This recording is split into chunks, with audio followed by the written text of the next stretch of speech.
Hello guys, how are you? मेरा नाम है फावत. First of all, I'd like to thank you guys for watching this video. I hope you guys are doing really well.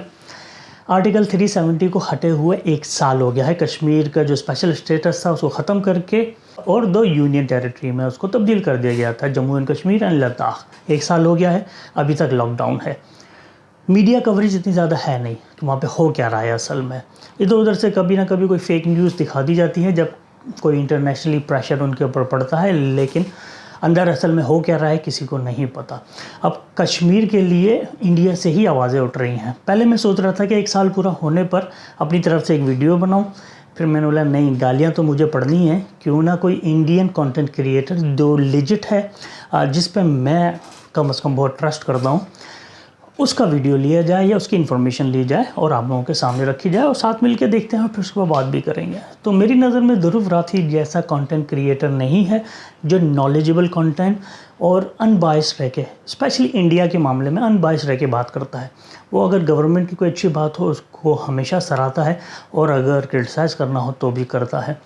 तो India के मामले में तो वो हमेशा अनबायस्ड है, ये मुझे लगता है. लेकिन पाकिस्तान के मामले में वो थोड़ा बहुत अनबायस्ड होता है, चलता है. इंडिया में भी तो रहना है बेचारे को. एनीवेज, ध्रुव राठी का नया वीडियो है article 370 1 year later. Angry Prash के साथ वो कोलैब कर रहे हैं. Is one of my favourite content creator as well. बहुत ज़बरदस्त सटायर्स होते हैं, बहुत ज़बरदस्त ह्यूमर होता है उसका. तो आइए वीडियो देखते हैं, साथ साथ मैं अपना रिएक्शन भी देता जाऊँगा, बाद में इसके बारे में बात भी करेंगे. If you have not already subscribed to my channel, then please subscribe now and don't forget to press the bell button for the notifications of my latest videos. 5th of August 2020. पिछले video के comments पढ़ते वक्त मैंने देखा आप में से कुछ लोग बड़े हैरान हो रहे थे वीडियो देखते हुए. ये जो एजुकेशन पॉलिसी वाला वीडियो था कि ये क्या हो गया, ध्रुव राठी ने आज सरकार की तारीफ कर दी, आज तो सूरज पश्चिम से निकला है. ऐसे कमेंट सुनने को मिल रहे थे. लेकिन आप में से जो लोग मुझे काफ़ी टाइम से देखते आ रहे हैं उन्हें पता होगा कि ये कोई नई चीज़ नहीं है. बहुत बार मैंने सरकार की तारीफ करी है जब जब मुझे लगा है कि सरकार ने कोई ऐसा डिसीजन लिया हो या ऐसी पॉलिसी निकाली हो जो देश को प्रोग्रेस की राह पर ले जाएगी.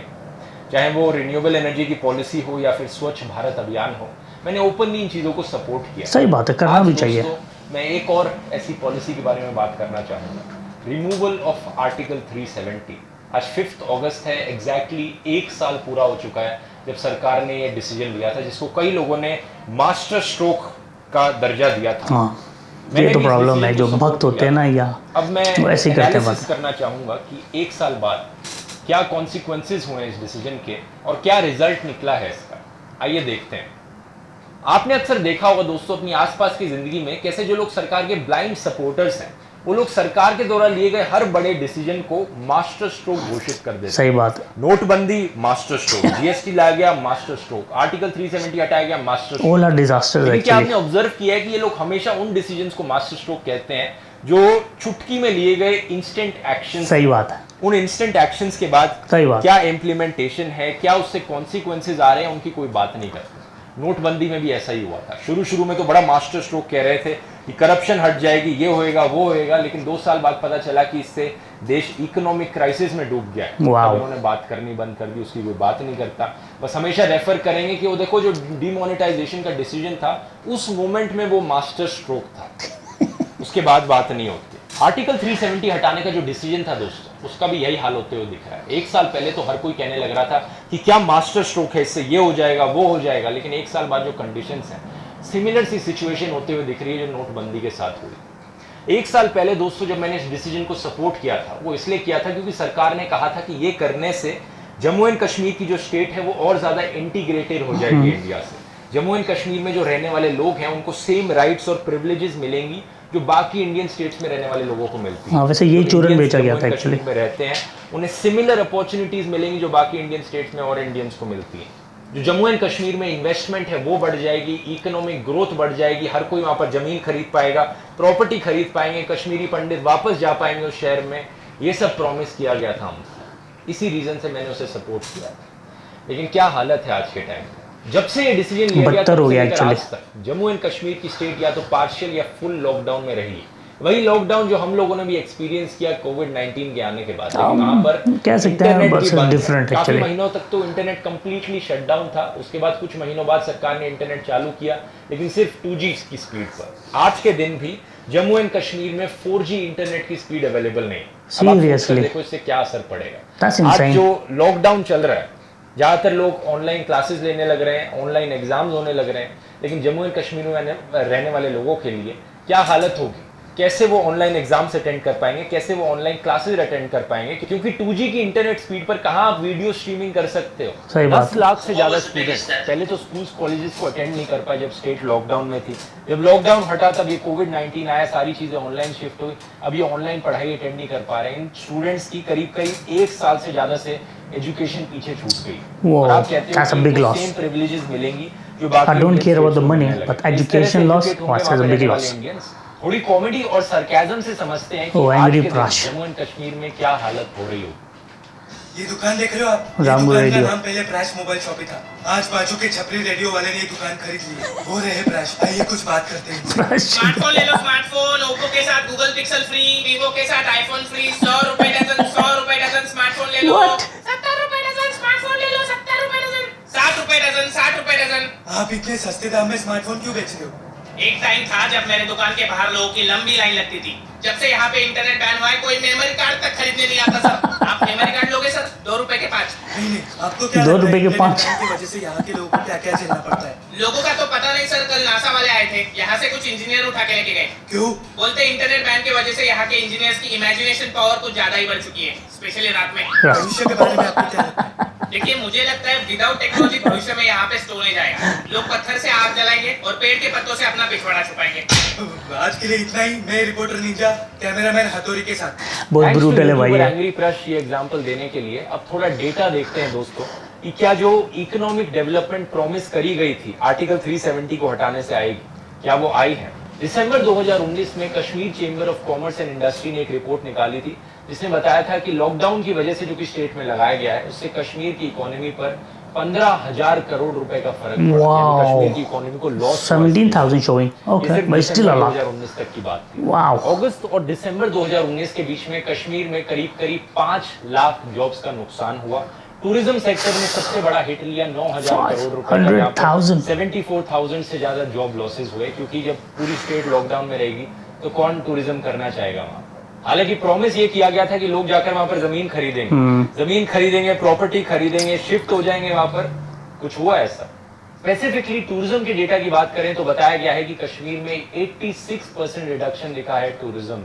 जुलाई 2020 को एक रिपोर्ट निकाली गई जिसका नाम है the impact of lockdown on human rights, जिसे कंपाइल किया गया एक सिविल राइट्स ग्रुप के द्वारा, the forum of human rights. इस ग्रुप में कई बड़े जाने माने लोग हैं, जैसे कि फॉर्मर इंडियन सुप्रीम कोर्ट के जजेस, फॉर्मर इंडियन फॉरेन सेक्रेटरी। इस रिपोर्ट ने बताया दोस्तों कि जम्मू एंड कश्मीर की इकोनॉमी पर जुलाई 2020 तक, जो करीब 1 साल होता है, 1 साल का समय, इसमें 40,000 करोड़ रुपए का असर पड़ा है, नुकसान हुआ है 40,000। जब से आर्टिकल 370 हटाया। That is तो bloody economic too much. Development और सोशल डेवलपमेंट के जो 2 फैक्टर्स हैं, इन दोनों फैक्टर्स में जब से आर्टिकल 370 हटाया गया है, ये कंप्लीट फेलियर दिखा है इन्होंने। प्रॉमिस तो ये किया गया था कि ये चीजें बेटर होंगी, लेकिन सेम भी मेंटेन नहीं हो पाई। हालत उससे बुरी है जो डिसीजन को लेने सीरियसली। ये डिसीजन अगर नहीं लिया जाता तो आज के दिन कश्मीर की इकोनॉमी, जम्मू एंड कश्मीर की स्टेट की इकोनॉमी बेटर होती। जम्मू एंड कश्मीर के लोगों के पास कम से कम इंटरनेट होता, बेसिक एजुकेशन ले पा रहे होते हो, स्कूल जा पा रहे होते हो, कश्मीर की टूरिज्म ढंग से काम कर पा रही होती। लेकिन आज बिल्कुल सत्यानाश हो गया इन चीजों का। अब आप में से कुछ लोग मेरी बात का काउंटर करेंगे ये कहकर कि देखो, इंटरनेट को रिस्ट्रिक्ट करना इसलिए जरूरी है ताकि जो जम्मू एंड कश्मीर में रहने वाले टेररिस्ट है ना, वो एक दूसरे से कम्युनिकेट ना कर। बिल्कुल टेररिस्ट नहीं बोलना चाहिए यार। बहुत यूज किया जाता है, लेकिन मेरी राय में देखो ये लॉजिक बकवास है। मैं बताता हूँ क्यों। पहली बात तो 2G नेटवर्क पर भी कम्युनिकेशन हो सकता है बड़ी आसानी से। उसके लिए कोई लॉजिक नहीं बनता कि 4G सही बात है, किया जा रहा है। परफेक्ट, सही बात बोली है ना टेररिस्ट वहां से, तो वहां तो इंटरनेट चल रहा है, तो वहां तो फिर भी कम्युनिकेशन। हाँ, सही बात है। और तीसरा ये दोस्तों कि ये क्या लॉजिक हुआ कि पूरे इंटरनेट को यहाँ पर रिस्ट्रिक्ट कर दो, ये बहाना देकर कि सिक्योरिटी के लिए किया जाए। इस लॉजिक से तो सरकार को गाड़ियों सड़क पे गाड़ियां भी बैन कर देनी चाहिए, क्योंकि लोग नहीं तो ट्रैफिक एक्सीडेंट्स में मारे जाएंगे, कार एक्सीडेंट्स में मारे जाएंगे। लोगों की जान बचाने के लिए कंप्लीट बैन लगा दो गाड़ियों पर। लेकिन रियलिस्टिक है क्या ये करना? क्योंकि गाड़ियां यूज़ करते हैं अपनी दिन भर की ज़िंदगी जीने के लिए, इकोनॉमी चलाने के लिए, अपना काम करने के लिए। सिमिलरली इंटरनेट भी इन्हीं चीज़ों के लिए यूज़ किया जाता है। ऐसा नहीं कि इंटरनेट पे पूरी तरह रिस्ट्रिक्शन लगा दो, इसलिए लॉजिक सही नहीं बैठता है। इसलिए मुझे लगता है दोस्तों, हम सबको आवाज़ उठानी चाहिए कि जम्मू एंड कश्मीर की स्टेट में सरकार कम से कम पहली चीज़ 4G इंटरनेट वापस चालू करे, ताकि लोग स्कूल जा पाए, बच्चे अपना काम कर पाए। नहीं तो बहुत बड़ा इनजस्टिस है जो किया गया है, धोखा है स्टेट के साथ। बहुत बड़ा धोखा। प्रॉमिस कर दो कि इकोनॉमिक डेवलपमेंट मिलेगी, एजुकेशन मिलेगी, और रियलिटी में तुम ये करके दिखा रहे हो, उल्टा कर रहे हो उसका। अभी तक दोस्तों मैंने सिर्फ जम्मू एंड कश्मीर की बात करी है, सिचुएशन लद्दाख में भी देखने को मिली है। जब आर्टिकल 370 हटाया गया था, लद्दाख को अपनी एक यूनियन टेरिटरी बना दिया गया था, और लद्दाख में लोग इसे बहुत सपोर्ट कर रहे थे, क्योंकि उन्हें लग रहा था कि सरकार इन्हें स्पेशली फोकस करेगी, इनको ज्यादा प्रिविलेजेस मिलेंगी, अपने राइट्स मिलेंगी, रिप्रेजेंटेशन मिलेगी जब ये अपनी यूनियन टेरिटरी बनेंगे तो। लेकिन एक साल बाद यहाँ पर लोग खुश नहीं है, क्योंकि जो एक्सपेक्ट कर रहे थे उतना सरकार ने दिया नहीं है। जैसे कि जो जिगमत पलजोर एक प्रेसिडेंट है लद्दाख स्टूडेंट्स वेलफेयर सोसाइटी के, उनका कहना है कि उन्होंने एक्सपेक्ट किया था कि जॉब क्रिएशन बढ़ जाएगी, लोकल यूथ को ज्यादा एम्प्लॉय किया जाएगा, लेकिन आज तक अभी तक ऐसा कुछ हुआ नहीं है। बेसिक डिमांड ये है लद्दाख में लोगों की कि उनकी जॉब्स, उनकी जमीन, उनकी इन्वायरमेंट और उनकी कल्चर को प्रोटेक्ट किया जाए, नहीं तो बहुत आसानी से वो डिग्रेड हो सकता है। लद्दाख जिस एरिया में बेस्ड है वहाँ इतनी ज्यादा पॉपुलेशन रह नहीं सकती, जो एरिया है इकोलॉजिकली बहुत सेंसिटिव है, तो वहाँ की इन्वायरमेंट को प्रोटेक्ट करने के लिए स्पेशल लॉज बनाए जाए। ऐसा नहीं कि बाहर बाकी इंडियन स्टेट से आने वाले लोगों के लिए वहां पर आसान हो जमीन खरीदना, तो वहां की इन्वायरमेंट भी डिस्ट्रॉय हो जाएगी इसकी वजह से। एंड में मैं 3 सवाल आपके सामने रखना चाहूंगा। पहला, कि जम्मू एंड कश्मीर इंडिया से अब ज्यादा इंटीग्रेटेड हो गया है पहले के कंपैरिजन? नहीं। दूसरा, कि जम्मू एंड कश्मीर में रहने वाले इंडियंस के पास अब उतने ही राइट्स और प्रिविलेजेस हैं जितने बाकी इंडियन स्टेट्स में रहने वाले इंडियंस के पास हैं? और तीसरा, क्या आर्टिकल 370 हटाने के बाद जम्मू एंड कश्मीर में रहने वाले लोगों की economic development, social development better हुई है एज कंपेयर टू आर्टिकल 370 हटाने से पहले? नहीं, ये तो ऑब्वियस आंसर्स है यार। दोस्तों, इस इंस्टेंट एक्शन के मास्टर स्ट्रोक से जरा आगे निकलकर अब आप देखो, क्या हम वो अचीव कर पाए हैं जो हम अचीव करना चाह रहे थे यहाँ पर? क्या हम वो रिजल्ट ला पाए हैं जो हम चाह रहे थे? अब कुछ लोग यहाँ पर कमेंट करके कहेंगे कि भाई तू क्या एक्सपेक्ट करता है, 70 सालों की प्रॉब्लम हम 1 साल में सॉल्व कर देंगे। ऐसे लोगों से मैं बस कहना चाहूंगा कि जरा सोच कर देखो, प्रॉब्लम सॉल्व नहीं कर सकते तो प्रॉब्लम को बद से बदतर तो मत बनाओ। ऐसे डिसीजंस नहीं होने चाहिए कि जो एग्जिस्टिंग प्रॉब्लम है वो और भी बड़ी प्रॉब्लम बन जाए।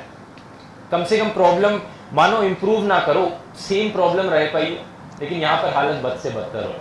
उम्मीद है दोस्तों वीडियो आपको इन्फॉर्मेटिव लगा होगा। इस वीडियो को वेरी इन्फॉर्मेटिव, और जम्मू एंड कश्मीर में 4G इंटरनेट की डिमांड को रेस करिए, ताकि वहां रहने वाले इंडियंस के लिए सेम राइट्स मिल पाए। बिल्कुल। Wow, brilliant video from Dhruv Rathee. Fact based information है, यही बात मुझे ध्रुव राठी की पसंद है। ना वो इधर की बात करता है ना इधर की बात करता है, इंडिया की फेवर में जो बात है उसको एक्सेप्ट भी करता है और उसको आपके सामने रख भी देता है। बहुत बेहतरीन तरीके से वीडियो स्टार्ट किया। उसने कहा कि हम लोग मास्टर स्ट्रोक हर उस डिसीजन को कहते हैं, अपनी पसंद की गवर्नमेंट होती है या अपनी पसंद की पार्टी के डिसीजन को जो बहुत जल्दी में लिया जाता है, जैसे कि मोनेटाइजेशन, GST और फिर आर्टिकल 370, और उन सब के कॉन्सिक्वेंसेस हर कोई झेल चुका है। डीमोनेटाइजेशन कितना बड़ा फेलियर था, हर किसी ने माना है, और कितना नुकसान हुआ है, अनएम्प्लॉयमेंट एंड एवरीथिंग, हर चीज़ पे इफेक्ट हुआ है। यही बात 370 के ऊपर भी है। 1 साल हो गया है 370 को लगे हुए। बहुत सारे वादे किए गए थे, लेकिन उनमें से एक भी पूरा नहीं हुआ। मेरे हाल में मामला ज़्यादा ख़राब हो गया है। 1 साल बुरा होने के बावजूद इस 5 अगस्त को इतना सख्त कर्फ्यू लगाया गया 2 दिन के लिए कि ना इंटरनेट होगा, ना कोई कम्युनिकेशन आगे पीछे हो सकती है। तो ये डर और खौफ तो है कि यस कुछ गड़बड़ हो गई है ये मामला करने में। अच्छा, अब इंटरनेशनली ये इलीगल मूव था, इंडिया वाले समझते हैं ये लीगल मूव है क्योंकि कश्मीर उनका अटूट अंग है, लेकिन जो इंटरनेशनल UNO की रेजोल्यूशंस हैं उसमें तो ये एक डिस्प्यूटेड टेरिटरी है और वर्ल्ड इसको डिस्प्यूटेड टेरिटरी ही मानती है, भले ही आप लोग ना मानो। पाकिस्तान में भी इसको डिस्प्यूटेड टेरिटरी माना जाता है, कभी नहीं कहा जाता कि हमारा है। हाँ, कुछ टोले हैं इक्का दुक्का दोनों कंट्रीज़ की तरफ से जो इस तरह की बातें करते हैं, लेकिन majority of Pakistani including Pakistani government इसको डिस्प्यूटेड टेरिटरी मानती है। एनीवेज 370 के बाद जो हुआ है, 2G अभी नेटवर्क दिया है। ध्रुव ने बात किया कि एक उन्होंने लॉजिक दिया हुआ है कि पाकिस्तान की तरफ से टेररिस्ट आते हैं। वाह एक तो पाकिस्तान हर चीज़ में आ जाता है ना बीच में, तो उसकी वजह से ये इंटरनेट और कम्युनिकेशन थोड़ी सी लो की हुई है।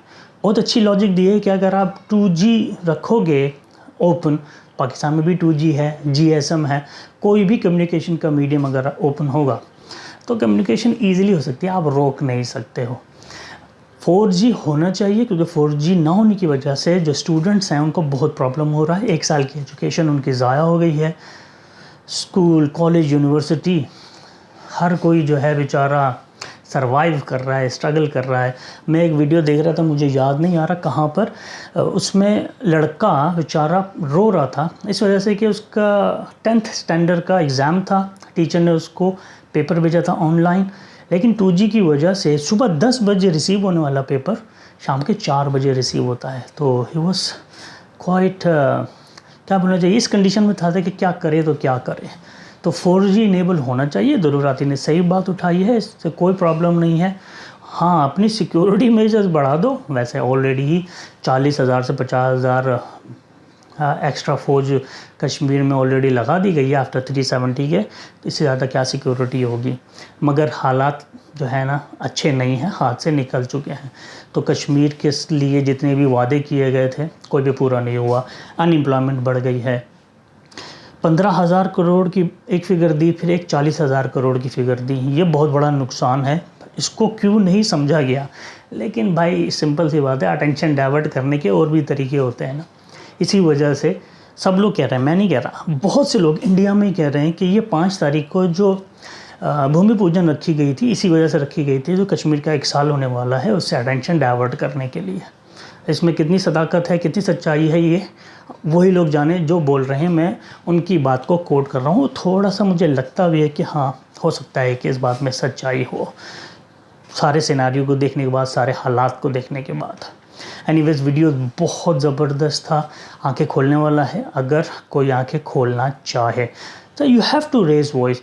अगर आप अपनी गवर्नमेंट से क्वेश्चन नहीं करोगे तो किस किस्म के आप डेमोक्रेटिक कंट्री की बात करते हो। तो डेमोक्रेसी का जो एक ब्यूटी है ना, वो यही है कि आप क्वेश्चन कर सकते हो, आवाज़ उठा सकते हो, और सही बात के लिए आवाज़ उठानी चाहिए। अगर आप कश्मीरियों को इंडियन समझते हो तो उनके लिए आवाज़ उठाओ, अगर समझते हो तो। एनीवेज, दैट्स इट गाइस, मेरा यही रिएक्शन था। अगर आपको पसंद आया तो प्लीज़ को लाइक कीजिए, शेयर कीजिए फ्रेंड और फैमिली के साथ। अपना बहुत ख्याल रखिएगा, स्टे सेफ, खुश रहें। अस्सलाम वालेकुम एंड गुड बाय।